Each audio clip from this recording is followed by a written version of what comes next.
Nindot kayo ang pasalig sa atong tubag sa Salmo nga nag-ingon, giluwas ako sa Ginoo sa tanan kong gikahadlukan.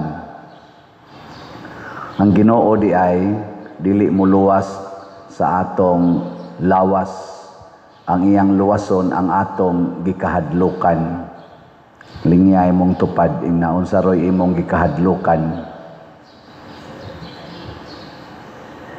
Unya dili pagyod usa tanan nga akong gikahadlukan.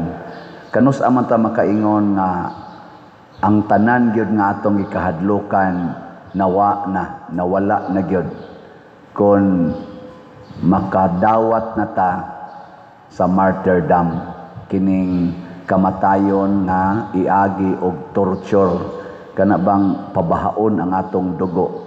Ug mao nay gustos Ginoo nga iyang ipasinati nato sama ni San Pedro kalungsod nga wa gyud siya mahadlok. Kuan biya siya unta padaganon man ta to siya. Wala raman siya unta gyud pugsa nga magpakamatay kay ang gikalagutan sa katong mga leader didto sa tribe sa Guam mauman ang pari.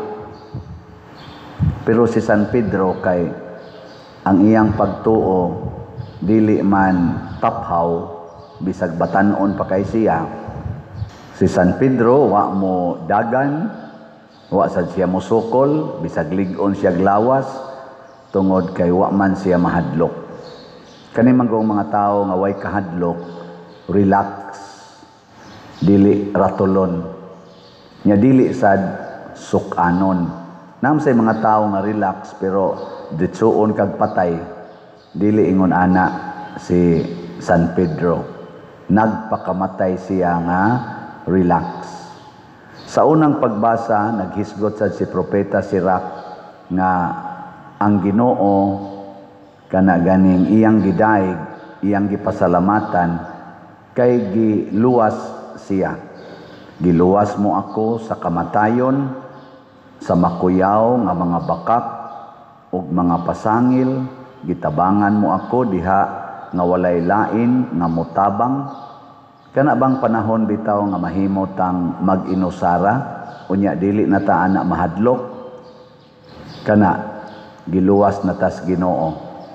Og unsaon man na pagsinati matud pa diri sa atong ikaduhang pagbasa sa sulat ni San Pablo ngadto ni Timoteo, ningon siya diri, apan gisunod mo ako, mo ang akong gitudlo, ang akong kagawian, ang tumong ko sa kinabuhi, ang akong pagtuo, pagpailob, paghigugma, pagka mainantuson sa mga paglutos o mga pagantos nga hiaguman ko.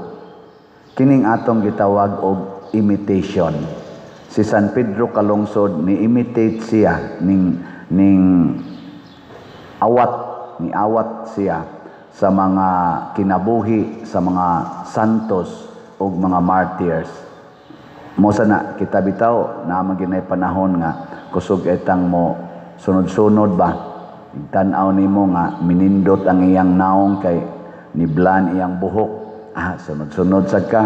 Basta imong gitan-aw nga murabag nindot man di ay tan-aw nimo nga ni guwapa siya kay ni puti iyang naong, paputi sa kasi imong naong, bahala naglagom kay kag bukton niya ang imong naong basta puti lang ana no.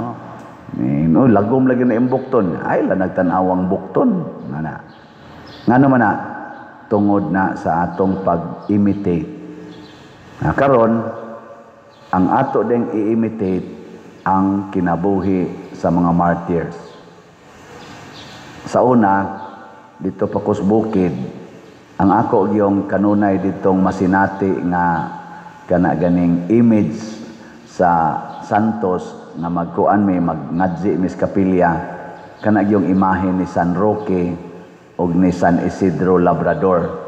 Nya labi nag maghisgot na ng ilang mga gusos.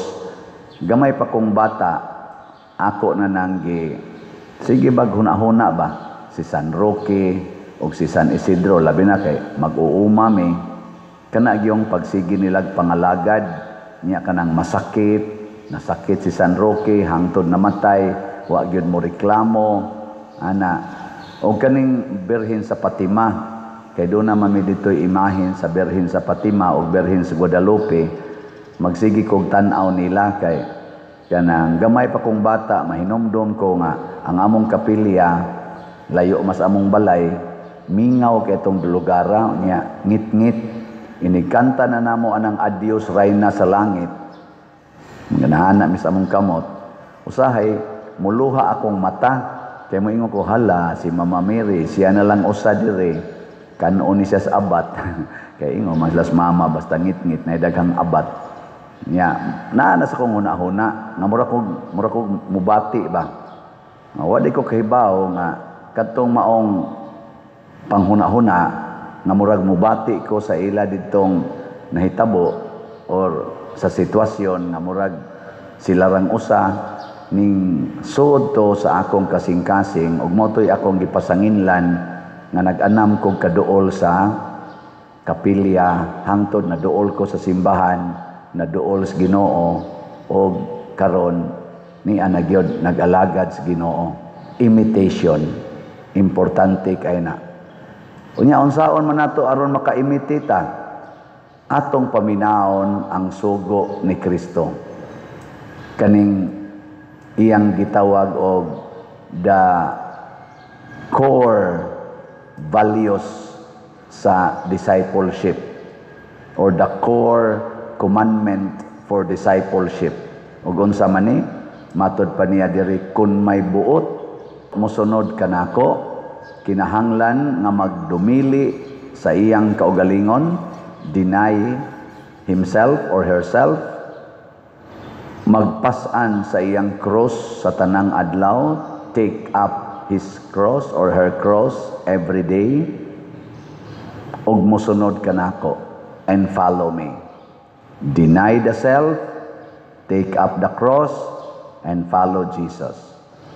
Basic kaini nga gibuhat ni San Pedro Calungsod. Iyang gikalimtan ang iyang kaugalingon ug miunong siya sa pari. Wa siya maghuna-huna sa iyang future kay batan-on pa kay siya. Iya gyung gihatag ang iyang kaugalingon. Ug unsa may nahitabo, matud pa ni Kristo diri,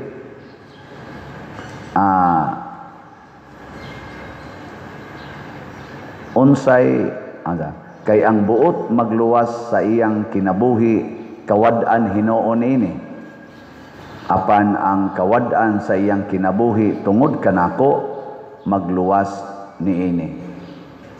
Magunahuna bitaw ko si Pedro Calungsod, gipatay ni siya nya matud pa sa istorya sa gisuwat ni Monsignor L.D. Leeson kaning akong gisundan dinhi nga parish priest.